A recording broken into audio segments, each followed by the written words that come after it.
विद्यार्थियों, आज हम व्याकरण विभाग समास के बारे में जानकारी प्राप्त करेंगे।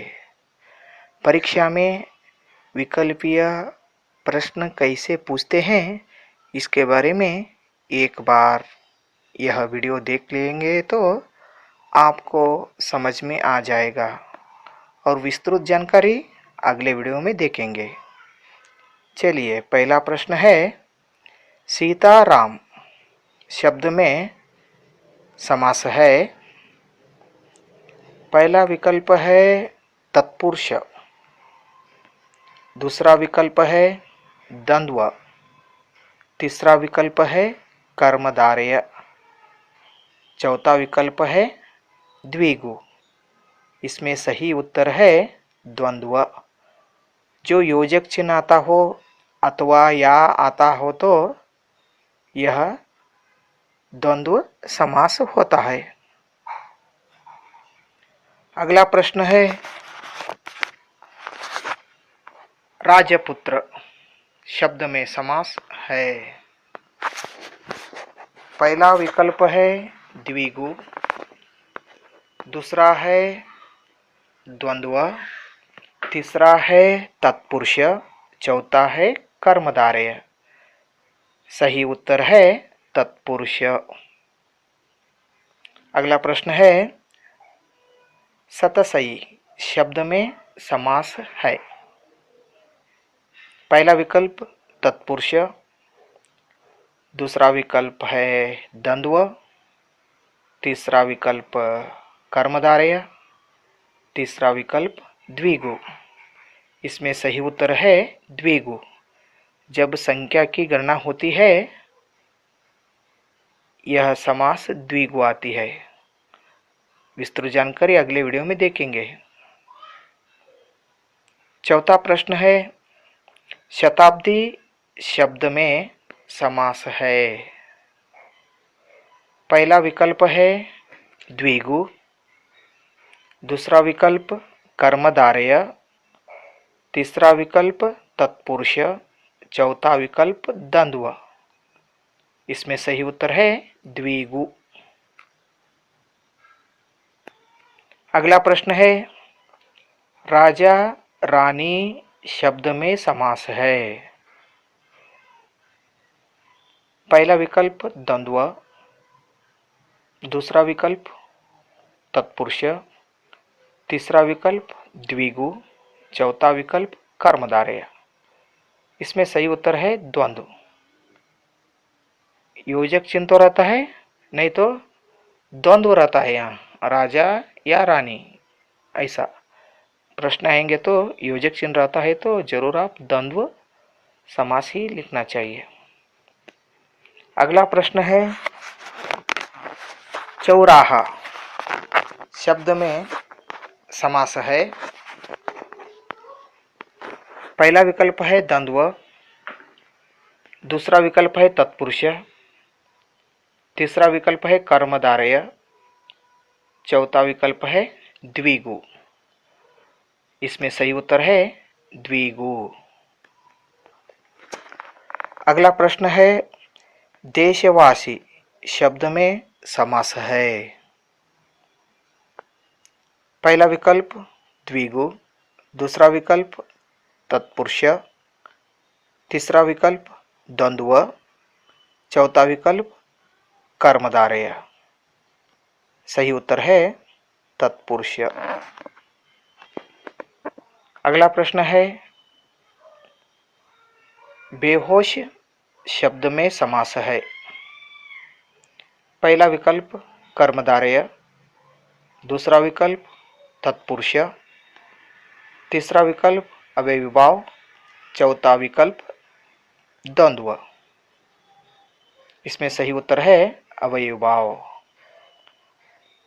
पहला जो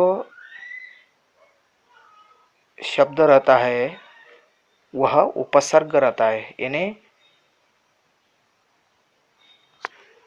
बे यहाँ उपसर्ग है। अगला प्रश्न है, बरपेट। बरपेट शब्द में समास है। पहला विकल्प तत्पुरुष, दूसरा विकल्प द्विगु, तीसरा विकल्प अव्ययीभाव, चौथा विकल्प द्वंद्व। इसमें सही उत्तर है अव्ययीभाव। 10वां प्रश्न है, सुख दुख शब्द में समास है। पहला विकल्प कर्मधारय, दूसरा विकल्प तत्पुरुष, तीसरा विकल्प द्विगु, चौथा विकल्प द्वंद्व। इसमें सही उत्तर है द्वंद्व। वीडियो अच्छा लगा तो लाइक शेयर सब्सक्राइब करना न भूलिए। धन्यवाद। 11वां प्रश्न है, देशभक्ति शब्द में समास है। पहला विकल्प द्वंद्व, दूसरा विकल्प तत्पुरुष, तीसरा विकल्प कर्मधारय, चौथा विकल्प द्विगु। इसमें सही उत्तर है तत्पुरुष। अगला प्रश्न है, नवरात्रि शब्द में समास है।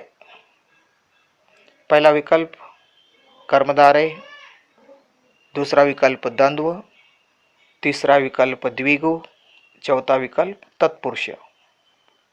इसमें सही उत्तर है द्विगु। 13वां प्रश्न है, पीतांबर शब्द में समास है। पहला विकल्प द्वंद्व, दूसरा विकल्प तत्पुरुष, तीसरा विकल्प कर्मधारय, चौथा विकल्प द्विगु। इसमें सही उत्तर है कर्मधारय। यहाँ उपमेय उपमान रहता है, यानी विशेष विशेषण रहता है। 14वां प्रश्न है, लंबोदर शब्द में समास है। पहला विकल्प बहुव्रीहि समास, दूसरा है द्विगु, तीसरा है तत्पुरुष, चौथा है द्वंद्व। इसमें सही उत्तर है बहुव्रीहि समास। अगला प्रश्न है, आजन्म शब्द में समास है। पहला विकल्प कर्मधारय, दूसरा विकल्प द्विगु, तीसरा विकल्प अव्ययीभाव, चौथा विकल्प द्वंद्व। सही उत्तर है अव्ययीभाव। अगला प्रश्न है, नीलकंठ शब्द में समास है। पहला विकल्प द्विगु, दूसरा विकल्प द्वंद्व, तीसरा विकल्प बहुव्रीहि, चौथा विकल्प है तत्पुरुष। सही उत्तर है बहुव्रीहि समास। अगला प्रश्न है, राजवंश शब्द में समास है। पहला विकल्प द्विगु, दूसरा विकल्प तत्पुरुष, तीसरा विकल्प कर्मधारय, चौथा विकल्प द्वंद्व। सही उत्तर है तत्पुरुष। अगला प्रश्न है, पंचवटी शब्द में समास है। पहला विकल्प द्विगु, दूसरा विकल्प है कर्मधारय, तीसरा विकल्प है द्वंद्व, चौथा विकल्प है तत्पुरुष। सही उत्तर है द्विगु समास। अगला प्रश्न है, कर कमल शब्द में समास है। पहला विकल्प तत्पुरुष, दूसरा विकल्प है द्वंद्व, तीसरा विकल्प है द्विगु, चौथा विकल्प है कर्मधारय। इसमें सही उत्तर है कर्मधारय। अंतिम प्रश्न है, पाप पुण्य शब्द में समास है। पहला विकल्प कर्मधारय, दूसरा विकल्प तत्पुरुष, तीसरा विकल्प द्विगु, चौथा विकल्प द्वंद्व। इसमें सही उत्तर है द्वंद्व। पूरा वीडियो देखने के लिए धन्यवाद। लाइक शेयर सब्सक्राइब कीजिए।